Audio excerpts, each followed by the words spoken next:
अस्सलाम वालेकुम भाईजान, क्या हाल है? ठीक हो?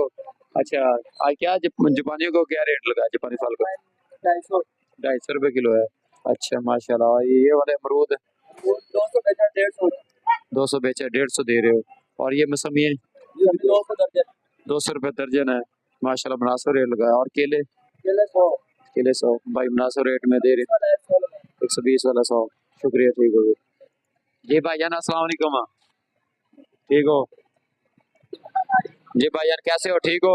क्या रेट लगाया है सेब का? 150 रुपये किलो है। और ये वाला? अच्छा, जूस वाला क्या रेट है?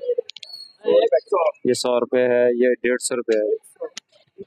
अच्छा जी। सेब के बाद इधर आ जाते हैं, ये केले आपको मिल जाएंगे सिर्फ 120 रेट है। 120 देते हैं लोग, ये आपको 100 रुपये दर्जन मिल जाएंगे। अराइम ब्रांड केले सिर्फ 100 रुपये दर्जन। 100 रुपये दर्जन अराइम ब्रांड।